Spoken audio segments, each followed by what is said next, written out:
बिस्मिल्लाहिर्रहमानिर्रहीम। अस्सलाम वालेकुम। तो व्यूअर्स, आपको जैसे कि देखने से पता चल ही रहा होगा कि आज हमारे किचन में कितनी ज़बरदस्त डिश तैयार होने जा रही है, जो कि छोटों और बड़ों दोनों को ही बहुत पसंद होती है और इसके बगैर हर दावत अधूरी होती है। तो चलिए फिर बिना टाइम वेस्ट किए इसकी तैयारी की तरफ चलते हैं। यहाँ पर मैंने एक बाउल में 2 कप बेसन ले लिया है और इसको स्ट्रेन कर लिया है। स्ट्रेन ज़रूर कर लिया करें, ऐसा करने से हमारे मिक्सचर में गुठलियाँ नहीं बनेंगी।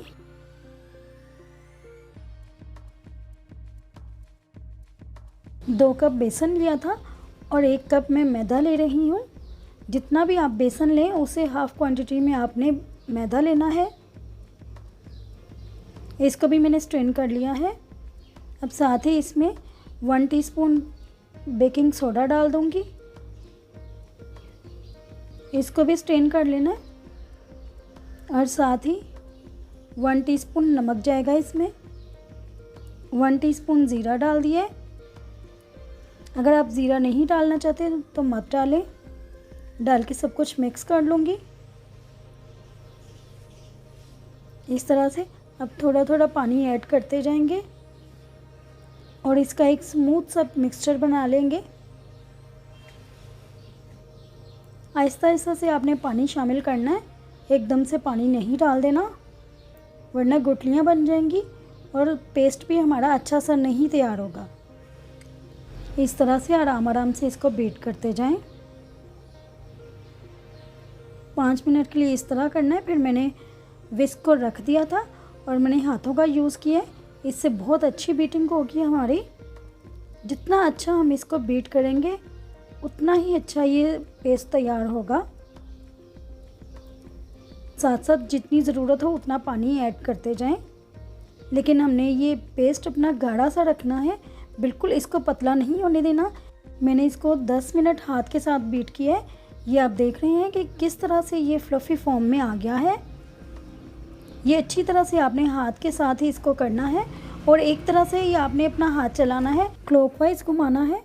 तो देखिए पेस्ट हमारा रेडी है। कितना स्मूथ सा पेस्ट तैयार हुआ है। अब मैं इसको रैप के साथ कवर कर दूंगी और 10 मिनट के लिए इसको रेस्ट देंगे। यहाँ मैं कढ़ाई में ऑयल डालूंगी ताकि ऑयल गर्म हो जाए और 10 मिनट गुजर चुके हैं। अब इसको फ्राई करने के लिए ये इस तरह का आप चम्मच ले लें, ये हर घर में मौजूद होता है। मेरे पास एक ग्रेटर भी है, मैं यहाँ पे ग्रेटर का यूज़ करूँगी। इस तरह से ये छोटे सुराख हैं और ये इसके बड़े सुराख हैं, तो मैं बड़े सुराख वाली साइड से बूंदियाँ बनाऊँगी। इस तरह आराम आराम से ध्यान से आपने पेस्ट को अपनी कढ़ाई के अंदर ड्रॉप करना है और बाद में इसको आपने हिलाते जाना है। इस तरह से आपने इसको रोकना नहीं है ताकि ये ना हो कि इसका कलर ज़्यादा डार्क हो जाए। ये देखिए कितना अच्छा सा गोल्डन कलर आ गया है। जब इस तरह का कलर आ जाए तो आप इसको निकाल लें पेपर टॉवल पे। बहुत अच्छी बाजार जैसी हमारी बूंदियाँ तैयार हुई हैं। अगेन मैं वही स्टेप करूँगी। अब इसी तरह से थोड़ा थोड़ा पेस्ट लेके आप ड्रॉप करते जाएं कढ़ाई में और बनाते जाएं। इतने अच्छे साफ़ तरीके से हमने घर में ही बूंदियाँ तैयार कर ली हैं। दही बड़ों में हर चीज़ हमने होममेड यूज़ की है। जैसे कि आप देख रहे होंगे कितनी ज़बरदस्त हमारी बूंदियाँ तैयार हो गई हैं।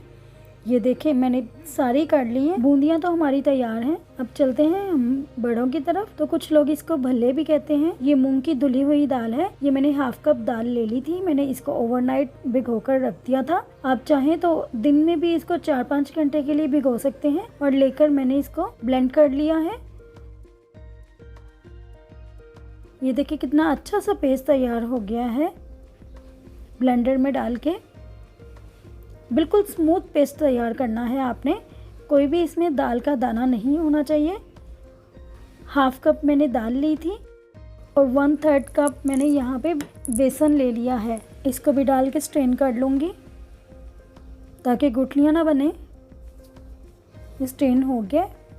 अब साथ ही मैंने हाफ टी स्पून इसमें बेकिंग सोडा डाल दिया है, हाफ टी स्पून काली मिर्च पिसी हुई डाल दी है और हाफ टी स्पून नमक डाल दिया है। इसको मिक्स कर लेंगे दाल वाले पेस्ट के अंदर ही। इस तरीके से। इसमें भी आपने पानी ज़्यादा नहीं डाल देना, क्योंकि दाल भी हमारी पेस्ट बनी हुई है और इसलिए हमने बड़े एहतियात के साथ थोड़ा थोड़ा करके पानी डालना है और अच्छा से इसको मिक्स करना है। 10 मिनट के लिए आपने इसको मिक्स करना है। बड़ा स्मूथ सा पेस्ट तैयार हो जाएगा। ये देखिए पेस्ट हमारा रेडी है। अब हम भल्ले तैयार कर लेंगे। कढ़ाई में मेरा ऑयल गर्म था। ये देखिए जैसे ही मैंने ऑयल में डाले हैं ये भल्ले, ये किस तरह से फ्लफ़ी से हो गए हैं, क्योंकि हमने अपने मिक्सचर को बहुत अच्छा सा बीट किया था। ये देख लें। इस स्टेप में हम इसको इस तरह से निकाल लेंगे। फिर 5 मिनट के बाद इसको दोबारा से फ्राई करेंगे। इससे ये जो इसकी आउटर लेयर है वो ज़्यादा अच्छी फ्राई होगी और हमारा जो भल्ला है वो अंदर तक सॉफ्ट रहेगा। अब देखिए मैंने सारे इकट्ठे भल्ले डाल दिए हैं। ये डाल के इसको एक बार फिर फ्राई कर लूँगी और थोड़ा सा और इसको गोल्ड कलर कर लेंगे। अगर हम एक ही बार फ्राई करेंगे तो उसकी जो आउटर लेयर होती है वो जैसे ही दही भल्लों में हम डालेंगे तो वो सॉफ्ट हो जाएगी और टूटना शुरू हो जाएंगे। इसीलिए हमने इसको 2 बार फ्राई किया है। अब साथ ही इसको मैं पानी में डाल दूंगी। तो क्योंकि हमने इसमें नमक और काली मिर्च डाली हुई है इसलिए हमें पानी में नमक डालने की ज़रूरत नहीं। और एक बाउल में मैं ये अपनी बूंदियाँ भी डाल दूँगी और 15-20 मिनट के लिए इसको पानी में भिगो कर रखेंगे। और जब आपने बूंदी को पानी में डालना है तो ऊपर हैवी प्लेट रख देनी है ताकि हमारी जो बूंदियाँ वो नीचे तक चली जाएं और सारी एक साथ ही हो जाएं। इस टाइम यूँ होता है बूंदी आधी पानी के ऊपर और आधी पानी के नीचे होती है। यहाँ हम पापड़ी की डो बनाने जा रहे हैं तो उसके लिए मैंने हाफ कप मैदा ले लिया है, उसको स्ट्रेन कर लिया है। 1 टीस्पून नमक डाला है और 1 टीस्पून उसमें ज़ीरा डाला है और 1 टेबलस्पून घी डाला है और डाल के मिक्स करूँगी और आहिस्ता आहिस्ता से पानी डाल के इसकी डो तैयार करेंगे। आराम आराम से आप इसमें पानी डालिएगा। ये देखिए मैंने पानी डाल के इसको डो की शक्ल दे दी है। अब मैं इसको बाउल में से निकाल के कटिंग बोर्ड के ऊपर रख के अच्छी तरह से इसको थोड़ी देर के लिए इस तरीके से हाथ की मदद से इसको गूंद लूँगी और फिर बेल के रोटी की शेप दे लूँगी, जिस तरह हम रोटी बेलते हैं। और ट्रेसिंग व्हील की मदद से शेप दे लूँगी। आप चाहें तो कोई भी शेप दे सकते हैं, गोल शेप भी दे सकते हैं, जो भी आपको शेप पसंद हो आप वैसे ही कर लें। मैंने स्क्वायर शेप दी है और इस तरह से अलग अलग उठा के गरम ऑयल में डालते जाएंगे। मीडियम टू लो रखनी है आपने फ्लेम, ज़्यादा हाई नहीं रखनी। इस तरह से ये जल जाएंगी, ये बहुत जल्दी हो जाती हैं। इस तरह डाल के फिर आप इसको चम्मच से हिला दें। ये देखिए हमारी पापड़ी रेडी है। कितना अच्छा सा कलर आया है गोल्डन। अब इसको पेपर टॉवल पे निकाल लूँगी। इसी तरह से बाकी की भी फ्राई कर लूँगी। और ये देखिए हमारे यहाँ पे भले भी सॉफ्ट हो चुके हैं। अब मैं हाथ से प्रेस करके इसका पानी निकाल लूँगी। इस तरह से आपने एक एक को पकड़ के इस तरह पानी निचोड़ के निकाल लेना है। और ये हमारी बूंदियाँ, ये मैं प्लेट उठाऊंगी। अब जैसे कि आप देख सकते हैं, ये देखिए एक साथ कितनी सॉफ्ट हो चुकी हैं।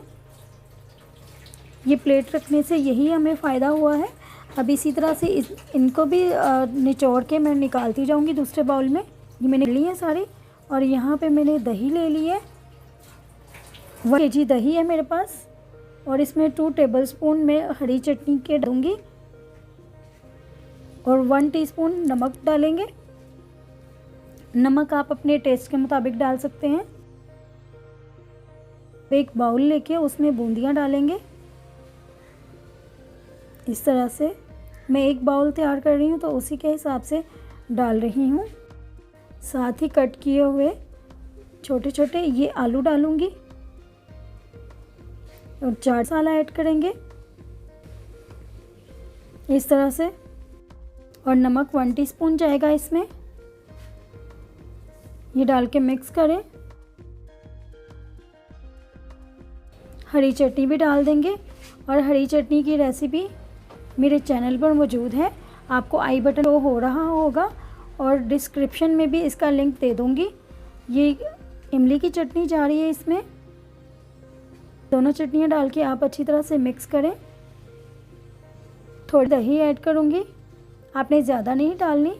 इस थोड़ी सी दही डालनी है। इस तरह से अच्छी तरह से मिक्स कर लें। जलेबी आपने पहले नहीं शामिल करने, आपने बाद में डालने हैं। अगर हम डाल देंगे तो वो टूट सकते हैं। इस तरह से अब थोड़ा थोड़ा करके दही को ऐड करेंगे। ये दही आपने पहले ऐड नहीं करनी, जब आपने सर्व करना है तभी आपने दही डालनी है। इस तरह हल्के हाथों से आप इसको हिलाते जाएं। इस तरीके से आराम से करना सकते हैं। हमारे दही बड़े रेडी हैं। अब इसके ऊपर मैं चाट मसाला डाल दूंगी और पापड़ी जो हमने है वो भी क्रश करके डाल दूंगी और साथ ही इमली की चटनी भी डाल देंगे। चटनी की वीडियो का लिंक भी आपको शो हो रहा होगा। तो कैसी लगी आपको मेरी ये वीडियो? उम्मीद है पसंद आई होगी। वीडियो अच्छी लगे करें और चैनल पर नए हैं तो चैनल को सब्सक्राइब ज़रूर कीजिएगा। तो मिलते हैं किसी और अच्छी सी वीडियो के साथ। तब तक अल्लाह हाफिज़।